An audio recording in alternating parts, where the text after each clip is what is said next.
1 Reis, capítulo 2, versos 26 ao 27. Nós ainda estamos tratando, nesta passagem,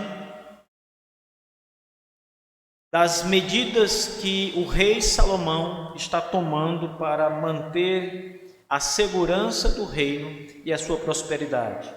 Então vamos para 1 Reis, capítulo 2, vamos ler dos versos 26 ao 27 nessa manhã. O texto diz assim: E a Abiatar, o sacerdote, disse o rei: Vai para Anatote, para os teus campos, porque és homem digno de morte. Porém, não te matarei hoje, porquanto levaste a arca do Senhor Deus diante de Davi, meu pai, e porque te afligiste com todas as aflições de meu pai. Expulsou, pois, Salomão a Abiatar para que não mais fosse sacerdote do Senhor, cumprindo assim a palavra que o Senhor dissera sobre a casa de Eli em Siló. Amém. Meus irmãos, quando Davi morreu, pouco antes de sua morte, as instruções finais de Davi para Salomão, seu filho, conforme encontramos no capítulo 2, parte delas são para que Salomão fizesse justiça com algumas pessoas. Ele vai citar o nome de alguns homens, em especial Joabe, Barzilai e Simei. O primeiro e o último, Davi orienta Salomão a trazer juízo sobre suas vidas, punindo-os com a morte por causa dos seus pecados. E assim, Davi orienta Salomão que faça uso da espada, isto é, da lei, da justiça ou da pena de morte sobre eles. E sobre o do meio, Barzilai, como já sendo um homem velho, mas que havia sido fiel a Davi em muitas ocasiões, ele pede que Salomão, seu filho, tenha misericórdia dele e lembre dos seus filhos, os filhos de Barzilai, o gileadita. Mas não são apenas esses três homens que estavam ali na mira do rei Salomão para tanto fazer a justiça necessária quanto para trazer uma bênção sobre alguns deles. Haviam outros homens. Nós vimos, por exemplo, que o próprio irmão do rei Salomão, Adonias, foi morto porque ainda tentava, por meio de ações perigosas e que certamente, se concretizadas, trariam dano à segurança do reino de Deus, do reino de Israel aqui. E vimos então que uma das palavras de Salomão foi a de executar Adonias, ou trazer a espada sobre ele. Além de Adonias, Salomão tem outros homens na sua mira, como o sacerdote Abiatar, que nós estamos agora vendo o seu caso, conforme os versos 26 e 27 apresentam.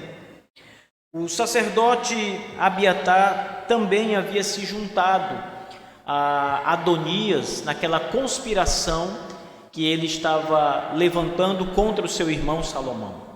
Abiatar havia sido um sacerdote nos dias de Davi, não mais naquela altura, no último momento da sua vida, mas durante muito tempo ele esteve ao lado de Davi. Mas nos últimos dias ele foi infiel, e ele então havia traído Davi e havia conspirado junto com Adonias, apoiando Adonias contra o reino, contra a família real, contra Davi, contra seu irmão, que seria o rei, mas contra o reino de uma forma muito maior. O reino estava em perigo. É por isso que o capítulo 2 continua apresentando essas ações que Salomão está tomando em defesa do reino, eliminando esses inimigos, pessoas que se mostravam potencialmente perigosas à continuidade do reino. Adonias foi a primeira ameaça, já havia sido então eliminado, mas agora outros homens ainda precisavam ser tratados. E aqui chegou a vez de Salomão ajustar as contas com o sacerdote Abiatar. Veja, é importante nós lembrarmos aqui que mesmo aqueles homens que estavam ou que haviam ocupado uma alta posição religiosa, eles também, mediante seus pecados, precisavam pagar o preço, precisavam estar diante do rei, e eram muitos deles ameaças reais ao reino de Deus, e Salomão então precisava lidar com ele. Abiatar não foi uma figura qualquer no reino de Deus, irmãos, no reino de Israel. Ele vem da linhagem de Arão, ele foi o 11º sacerdote da linhagem de Arão. E ele, sobretudo, era fiel a Davi. Ele foi infiel nos seus últimos dias, mas ele foi fiel ao longo de sua vida ao rei Davi, em muitas ocasiões. Ele foi sacerdote do Senhor nos dias em que Davi estava sendo perseguido e nos primeiros dias do reino de Davi. Ele foi sacerdote do Senhor quando Saul era o rei e Davi era perseguido. Mas ele continuou como sacerdote do Senhor quando Davi assumiu o trono. Então ele era uma figura em Israel que esteve sobre dois reis, o de Saul, o reino de Saul, o reinado de Saul e o reinado de Davi. E ele também foi o único sacerdote que escapou de uma matança, uma espécie de chacina que o rei Saul em seus dias havia orquestrado. Ele mandou matar todos os sacerdotes do Senhor naquela época. Isso nós podemos encontrar em 1 Samuel capítulo 22, nos versos 20 e 21, e também dos versos 6 ao 19. Naquela ocasião, Davi estava fugindo de Saul, e Saul então tem conhecimento de que Davi consulta a Deus por meio de um dos sacerdotes naquela época. E quando Saul toma conhecimento disso, ele vai até o sacerdote e ele questiona: é verdade que Davi esteve aqui e consultou o Senhor? Vocês consultaram o Senhor a favor de Davi? E o sacerdote diz: sim, Davi é um dos teus melhores homens, você sabe disso, ele é temente a Deus. E não foi a primeira vez que fizemos isso em favor de Davi. E aquilo encheu o coração do rei Saul de ira. E ele diz naquela conversa: tão certo como vive o Senhor, hoje morrerás tu e todos os sacerdotes do Senhor. E ele faz uma grande matança naquela ocasião, num lugar chamado Nob, um lugar em que os sacerdotes estavam. 85 sacerdotes, irmãos, naquela ocasião estavam ali. 84 sacerdotes são eliminados, mortos naquele dia pela espada do rei Saul. Somente Abiatar escapou naquela ocasião da morte. E quando ele escapa, ele corre para Davi e vai dizer a Davi o que Saul, o rei Saul, havia feito. Então ele foi um homem, um sacerdote fiel. Durante muito tempo ele esteve do lado de Davi. Ele consultou o Senhor para ouvir o que Deus tinha a dizer a Davi. 1 Samuel capítulo 23, nos versos 6 a 12, nós vamos encontrar este profeta fazendo a consulta ao Todo-Poderoso sobre Davi e o que Davi precisava fazer naquela ocasião. E ele então, ouvindo a voz de Deus, passa a Davi as instruções divinas. Davi: assim diz o Senhor teu Deus, Deus de Israel. E ele então passava as orientações a Davi, o que Deus havia dito. Ele também teve a honra de transportar a Arca da Aliança, aquela arca que continha dentro dela, no seu interior, as tábuas dos 10 mandamentos e que apontavam para a presença de Deus no meio do povo de Israel. Ele transporta a Arca da Aliança de volta para Jerusalém. 2 Samuel capítulo 15, verso 24, nós vamos encontrar esta ocasião em que a arca é levada e o sacerdote Abiatar é um dos homens que leva a arca de Deus de volta para Jerusalém em segurança. E Salomão, o rei, lembrou que Abiatar esteve sempre ao lado de Davi. Salomão diz aqui no verso 26, na última parte do verso 26: te afligiste com todas as aflições do meu pai. Ele reconhece que os sofrimentos de Davi, tanto na sua perseguição antes de ser coroado, quanto como rei de Israel, já coroado, todas as aflições de Davi eram as aflições do sacerdote. Ele sofria com Davi, porque ele estava ao lado de Davi. Ele cooperava com Davi, ele era leal, fiel a Davi. E Salomão lembra disso. A própria ideia de Salomão trazer isso em mente já mostra muito da benevolência e da justiça do rei. Ele lembrar daqueles que ajudaram, dos homens fiéis, apesar dos seus pecados. Lembre que o próprio Davi, o rei Davi, diz: olha, tenha misericórdia dos filhos de Barzilai, meu filho, tenha misericórdia dos filhos dele, porque ele me ajudou, ele esteve comigo, do meu lado.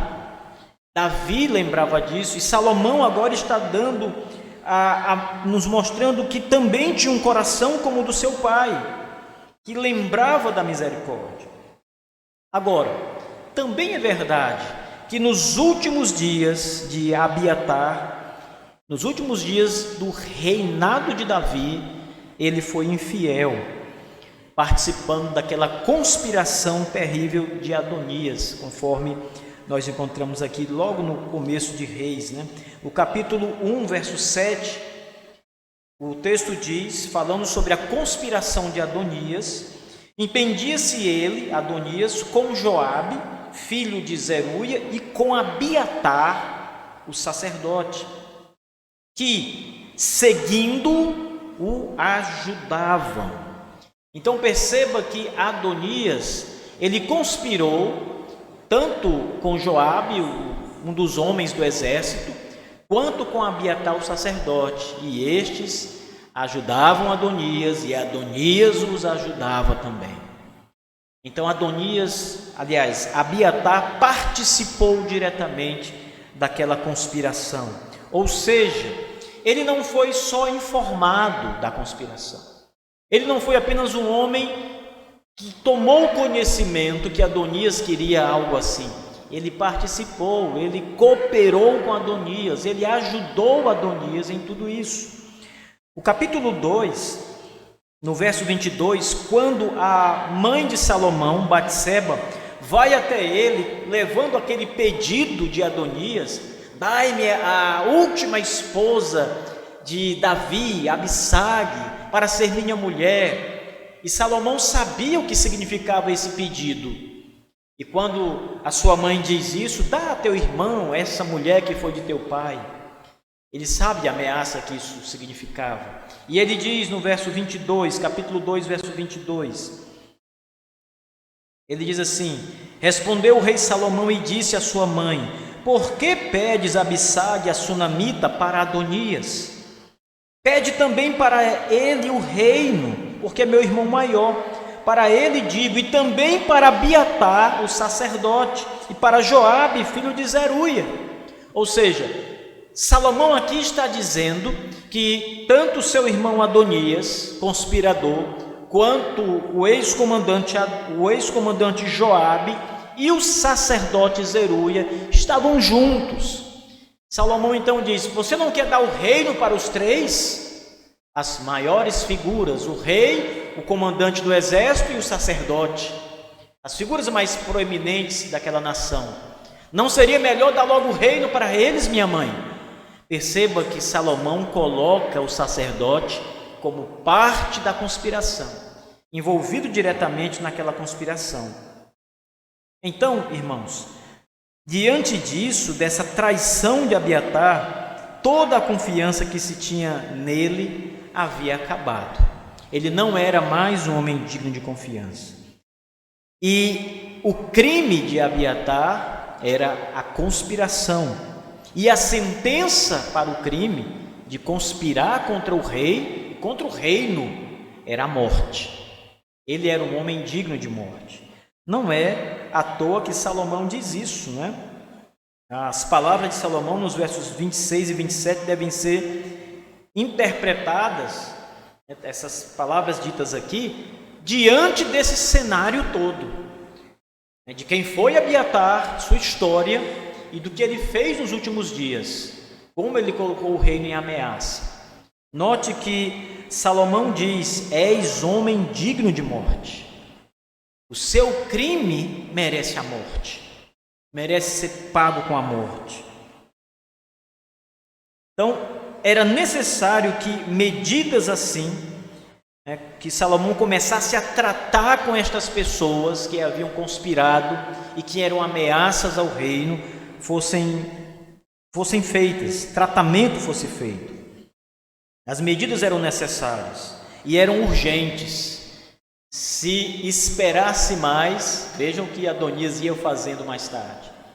Se Salomão não agisse imediatamente, se ele esperasse, poderiam ser que eles voltassem a conspirar novamente contra o reino. Então a urgência era necessária. E isso tudo para a segurança do reino de Israel. Nós temos 3 pontos interessantes aqui nesses 2 versículos, meus irmãos, que eu quero tratar com vocês. Primeiro, é que diante de toda a justiça que nós estamos vendo acontecer, a justiça com Adonias, sua morte, a justiça agora com Abiatar, diante de todas as ações que vão ser tomadas, especialmente aqui em relação ao sacerdote Abiatar, é preciso ver que a justiça não está sendo realizada sem misericórdia. A misericórdia está presente nos atos de Salomão como rei de Israel. Abiatar era um traidor. Havia traído o reino de Deus. Ele colocou a integridade ou a existência do reino de Israel em perigo. Era realmente uma ameaça. Então era digno de morte. O verso 26, o rei diz: és homem digno de morte. E depois ele diz: não vou te matar hoje. Ou seja, a morte realmente era algo cuja Abiatar merecia. E Salomão poderia ter usado do poder da espada para eliminá-lo. Salomão, como rei, com justiça, poderia executar o sacerdote Abiatar. Mas, e aqui entra a misericórdia, ele preferiu poupá-lo da morte por causa dos serviços religiosos que ele prestou a Israel, não só a Davi, mas a Israel como um todo. Ele esteve diante do Senhor e também porque ele foi fiel por muito tempo ao seu pai Davi. Durante muitos anos, esse homem foi misericordioso, meus irmãos. Esse homem foi um sacerdote temente a Deus e fiel a Davi e ao povo de Israel. Daí entendemos que Salomão usa de misericórdia para com ele, para com Abiatar. A misericórdia, ela é uma qualidade, irmãos, que precisa estar presente em todas as pessoas, mas especialmente aqueles que estão investidos de autoridade, aqueles que têm poder para, como o rei Salomão, executar ou deixar viver. A misericórdia tem que estar presente em homens assim, que são investidos com poder e autoridade dessa natureza, porque ela pode ser usada. E a misericórdia, ela é uma apresentação, ainda que manchada, pobre, da graça de Deus, da misericórdia de Deus. Quando uma pessoa usa de misericórdia, ela está refletindo nesse ato, pelo menos um pouco, da grande misericórdia de Deus, e eu estou falando misericórdia no aspecto mais geral que vocês imaginarem. Não só misericórdia em salvar pecadores, mas misericórdia em todos os aspectos, inclusive em deixar o pecador viver. E Salomão usa de misericórdia nessa passagem para com esse sacerdote. Apesar de poupar a vida de Abiatar, Salomão lhe aplica algumas punições. O texto nos diz que ele aplicou punições a Abiatar. Primeiro, ele foi expulso de Jerusalém, a cidade de Jerusalém, a principal cidade, e foi levado para Anatote, que era uma pequena vila que ficava a pouca distância de Jerusalém, mais ou menos 5 quilômetros de Jerusalém. Essa cidadezinha pequena, esse vilarejo, era a cidade onde viviam os sacerdotes que não mais estavam atuando, que já eram velhos, que já haviam passado o seu tempo. Nós poderíamos pensar aqui nos pastores jubilados, os pastores que não mais estão nas igrejas, mas que serviram as igrejas por muitos anos e aí então jubilaram ou se aposentaram. Naquela época, os sacerdotes que não mais trabalhavam na obra do Senhor iam para esta cidade que foi reservada por Deus para eles, pelo menos aqueles que eram da tribo de Benjamim e da linhagem especial ao qual pertencia o sacerdote Abiatar. Salomão diz: vai para Anatote, para teus campos, porque ali estavam os seus pais. Lembrem que o sacerdócio ele era de família, então passava de pai para filho. Você tinha que ser de uma linhagem para ser sacerdote, não era qualquer pessoa, ela tinha que nascer numa família. Então veja, os sacerdotes da casa de Arão, então tinha que ser daquela casa, daquela linhagem, daquela descendência. Os levitas, levita é uma tribo, somente a tribo de Levi poderia atuar no sacerdócio, na música, no altar do Senhor. Das 12 tribos, só a tribo de Levi teria sacerdotes, nenhuma mais. E Abiatar era um dos homens dessa linhagem, e ele então é uma das penas que ele recebe, uma das penas que Salomão lhe aplica, é que ele seja expulso de Jerusalém e enviado para as terras dos sacerdotes inativos. E então ele é mandado para Anatote. Uma outra pena foi a expulsão dele do sacerdócio. Ele não foi só tirado de uma cidade para outra, ele foi desonrado por perder o sacerdócio, o que era, claro, uma punição ou uma desonra muito grande. Ele estava proibido de exercer o ofício sacerdotal. O texto diz, no verso 27, expulsou, pois, Salomão a Abiatar para que não mais fosse sacerdote do Senhor. Então ele foi tirado do sacerdócio. Aqui provavelmente Abiatar tenha sido obrigado a renunciar ao sacerdócio. Salomão disse: você não mais será sacerdote, contudo precisa renunciar. Então é provável que ele tenha renunciado ao sacerdócio por força do decreto de Salomão, o rei. E a pena dele é o que nós poderíamos chamar de, se a gente for pensar bem nessas punições, veja, ir para a terra dos seus pais, dos sacerdotes, e deixar de ser sacerdote, era uma espécie de aposentadoria compulsória que Salomão estava dando a ele. Era mais ou menos aquilo que acontece hoje com os juízes, os maus juízes ou desembargadores, etc., as pessoas do judiciário, que quando cometem algum crime, em lugar de serem presos, em lugar de devolverem recursos roubados, quando participam de julgamentos fraudulentos envolvendo finanças, eles são aposentados. Então, todo brasileiro se consome de ira quando vê uma notícia assim. Um juiz que é, na verdade, um bandido, ele é aposentado.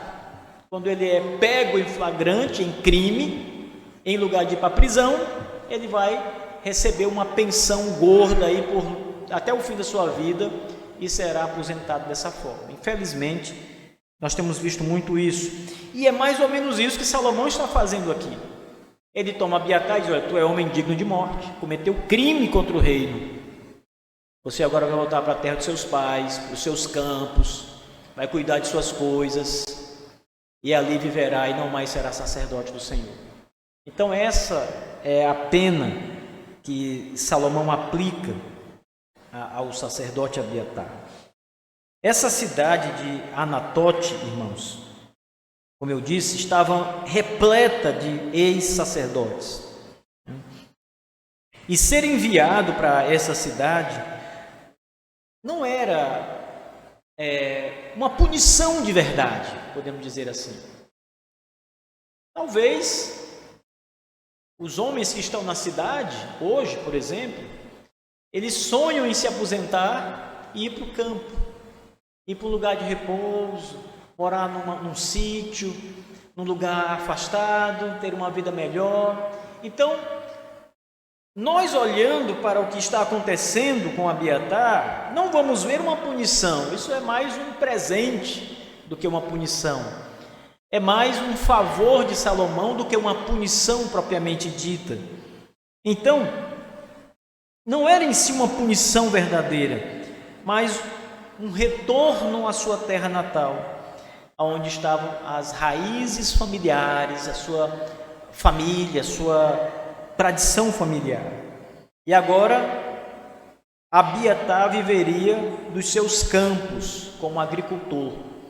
Então ele tinha agora que plantar, tinha que trabalhar na sua terra, viver ali com sua família, com seus familiares e cuidar de suas coisas. Essa era a punição.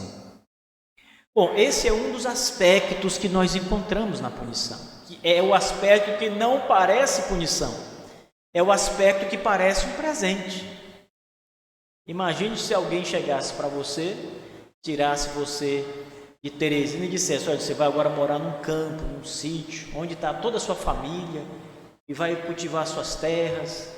Saia dessa loucura, né? Eu conheço muita gente que diz que sonha em se aposentar para fazer isso. Então não parecia ser realmente uma punição, mas esse é só um dos aspectos. Há outros aspectos aqui. Então, o primeiro aspecto diferente está no fato de Abiatar ter sido confinado a viver não mais em Jerusalém, que era a capital, a grande cidade, tinha toda a pompa palaciana que ele vivia cercado ali das pessoas mais importantes de Jerusalém, ao lado de Davi antes, se não fosse conspirador, certamente ao lado de Salomão, vivendo ali com todas as mordomias do palácio, mas ele não mais viveria assim. Tudo isso estava sendo tirado dele. O sacerdote também tinha grande prestígio. Ele era, por si mesmo, pelo fato de ser sacerdote, uma pessoa altamente requisitada, importante, prestigiada, assim como os profetas do Senhor também eram. Tem uma passagem interessante que um dos profetas diz: já passou o tempo em que os profetas do Senhor iam em algum lugar e recebiam presentes, quando eram honrados como profetas, porque havia uma honra conferida aos profetas pelas pessoas. E o sacerdote que estava ali servindo no altar do Senhor, ainda muito mais.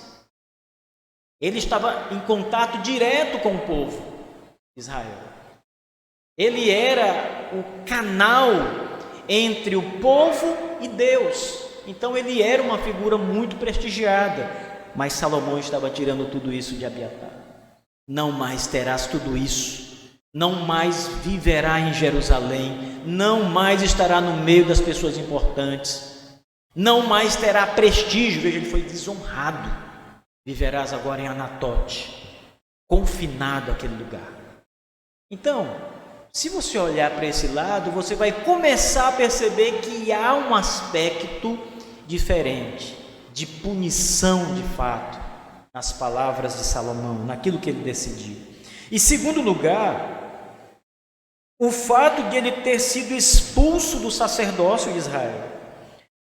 Além da desonra de ser expulso do sacerdócio, da humilhação de ser expulso do sacerdócio e da reprovação que esse ato significava, irmãos, tudo isso já era de fato um peso muito grande para ele suportar, porque as pessoas olhavam para ele e diziam: não foi ele o grande sacerdote, agora foi expulso, não pode mais estar na presença do Senhor para representar a nação, para levar sacrifícios, não pode mais.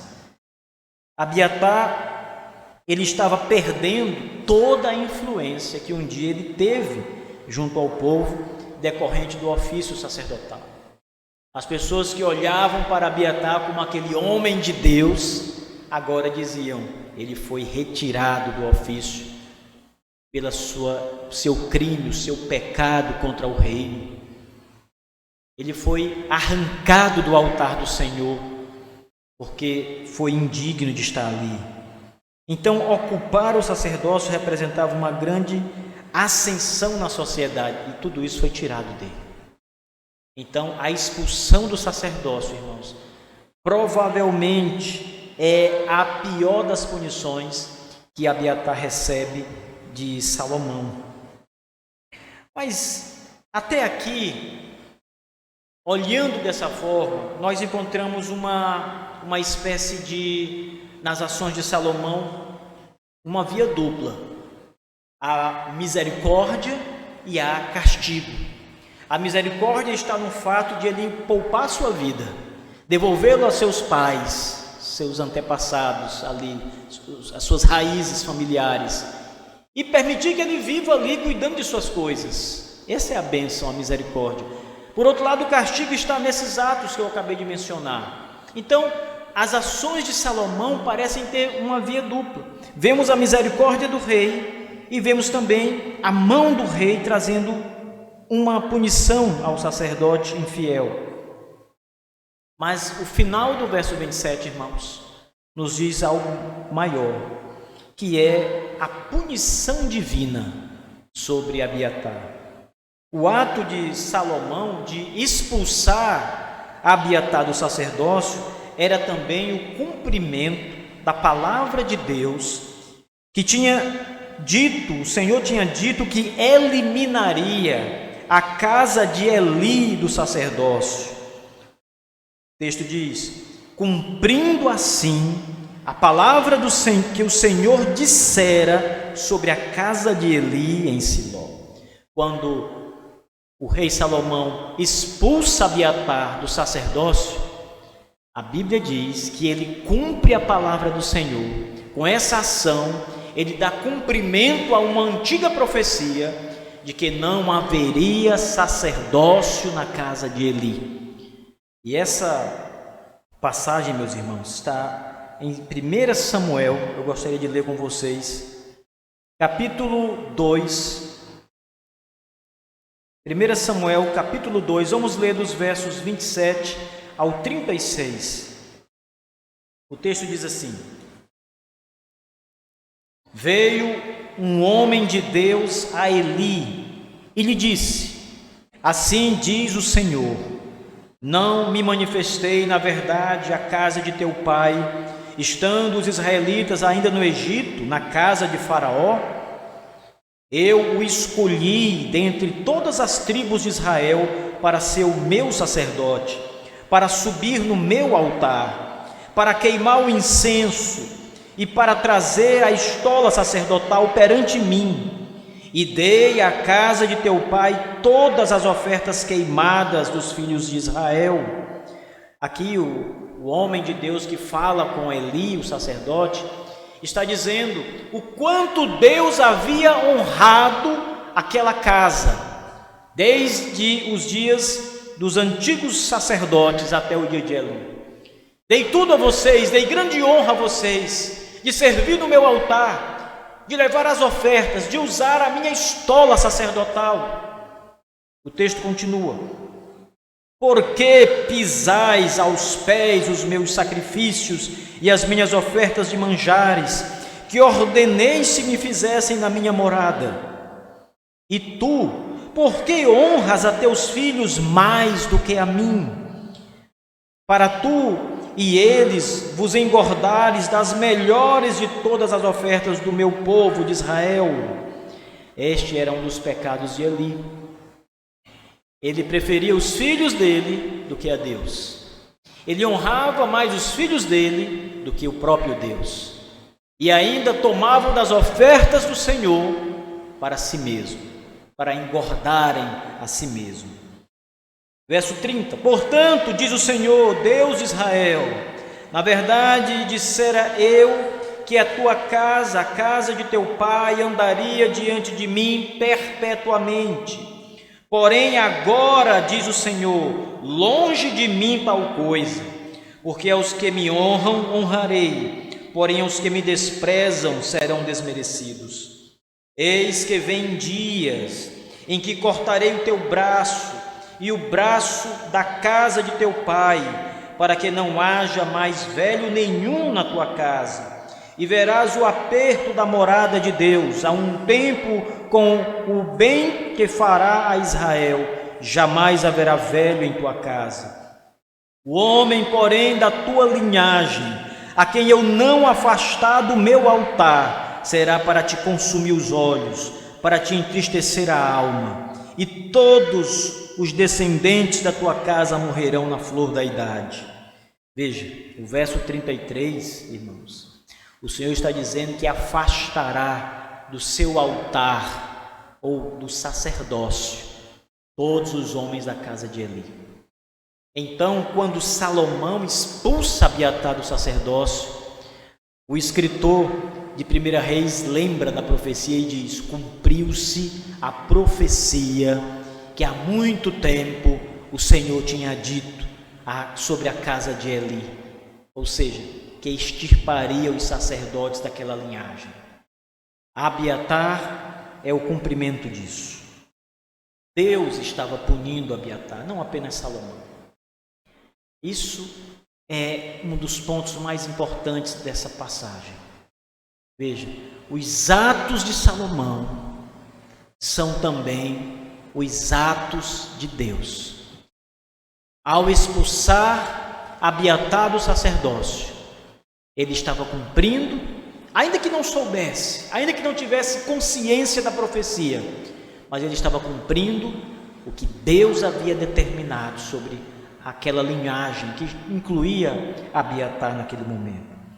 Ele cumpria os decretos do Senhor, mesmo que não soubesse, mesmo que não tivesse nenhuma consciência. Por meio dos seus decretos reais, o decreto do grande Deus também era cumprido. Quando puniu Abiatar, Salomão fazia exatamente o que Deus disse que faria à casa de Eli, cuja linhagem Abiatar pertencia. Deus conduz a história, meus irmãos.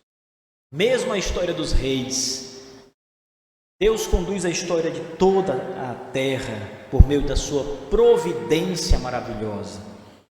E é por meio dela que o Senhor executa o seu plano ou o seu decreto eterno. Perceba, mesmo os reis, mesmo as figuras que estão mais investidas de autoridade, de poder, que parece que ninguém está sobre eles, Deus está sobre eles.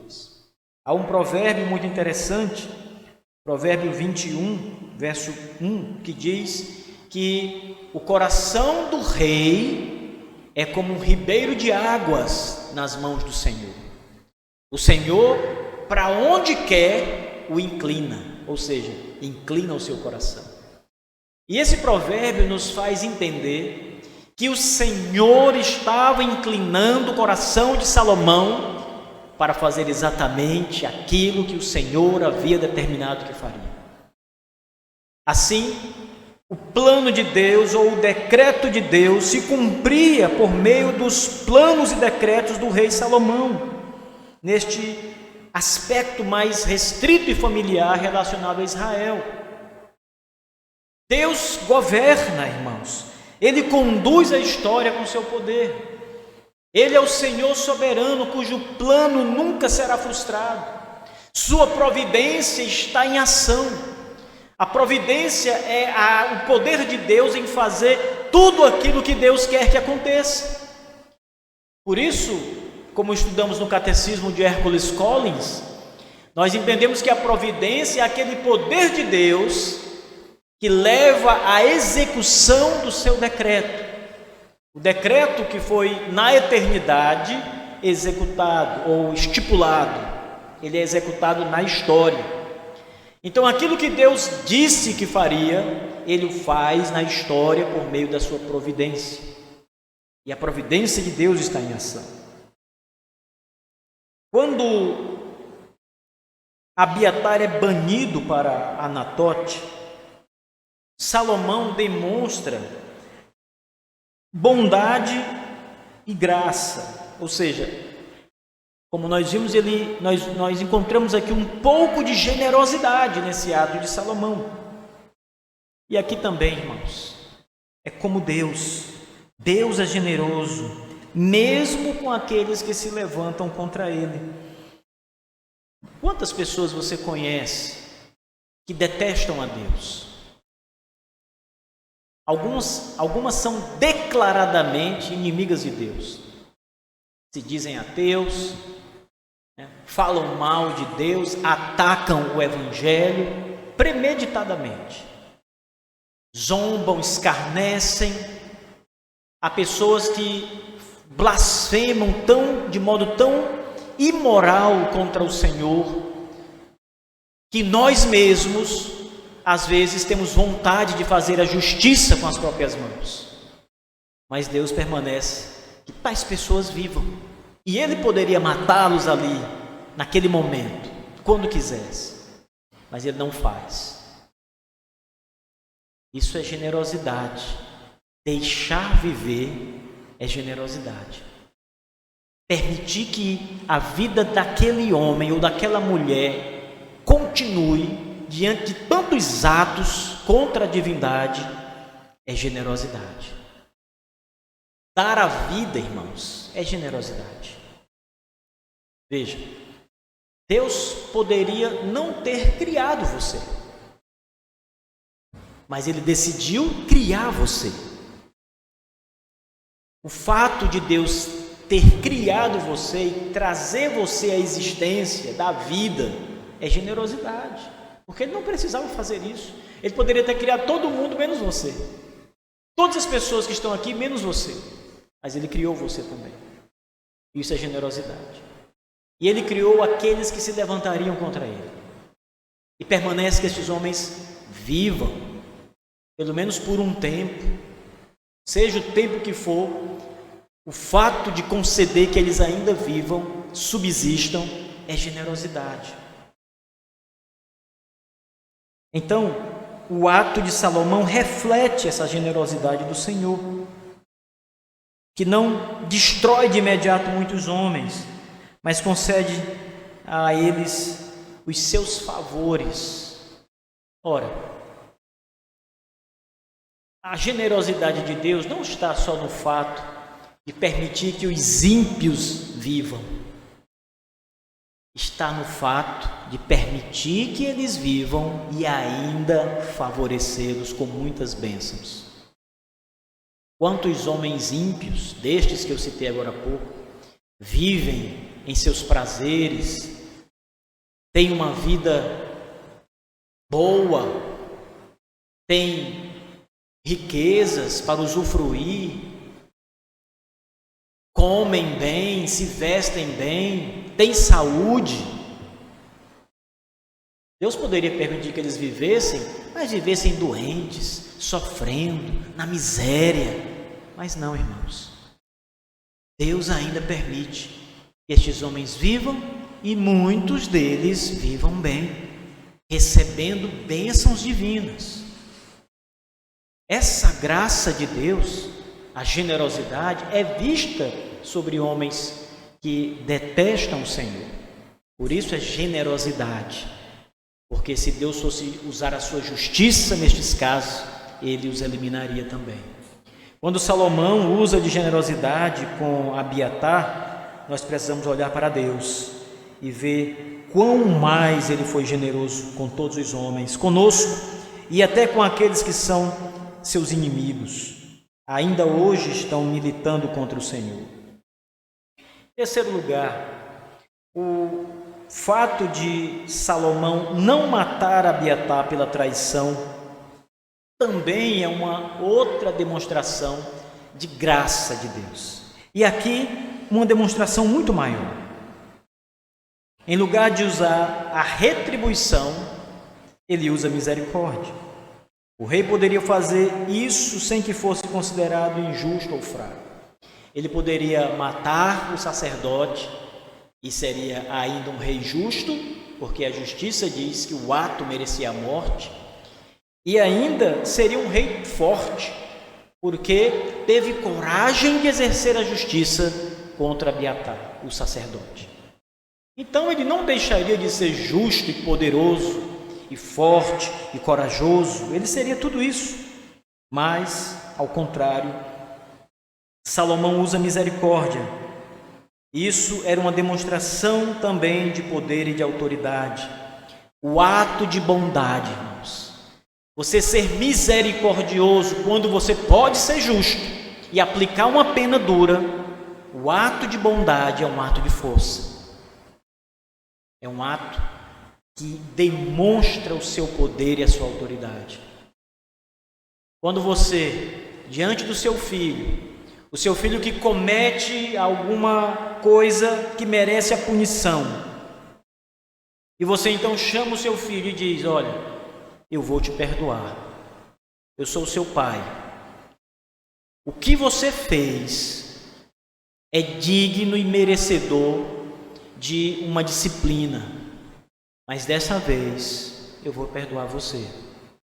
Veja, só pode fazer isso quem tem poder para fazer isso, quem tem autoridade para fazer isso. Por isso a bondade é também um ato de poder. E Salomão, quando usa de bondade e graça com Abiatar, está mostrando com ele o seu poder de perdoar.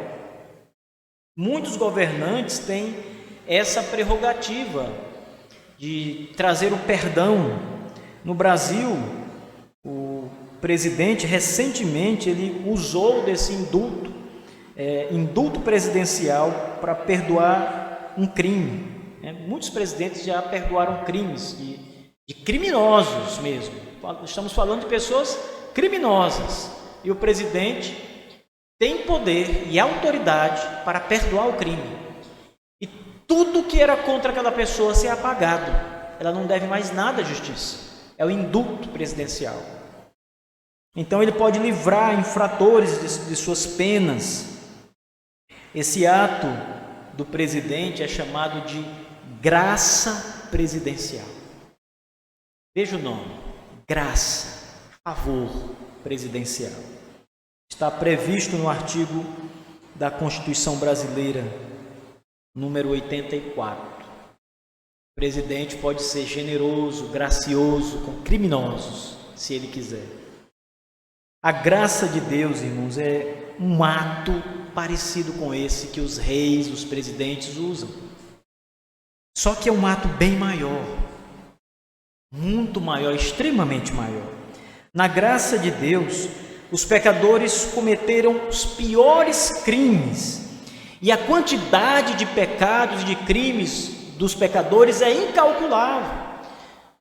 Nenhum de vocês poderia chegar aqui com um relatório diante de Deus e dizer: Senhor, está aqui todos os meus pecados, um por um. Eu cometi 2.580 pecados, todos estão aqui. É incalculável, irmão. Você peca todos os dias contra Deus. Você peca contra o seu próximo. Todos os dias, muitas vezes. Quanto maior for a sua idade, maiores são os seus pecados. Você é um veterano na arte de pecar. Você é especialista, mestre no pecado, mestre em fazer a coisa errada, em aborrecer a Deus. Você tem doutorado nessa disciplina de pecar. É impossível que você consiga apresentar todos os seus pecados. Deus conhece todos eles, mas você não.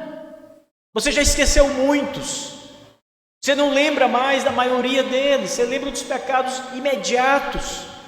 E alguns nem isso. Você nem entende que é pecado quando é pecado.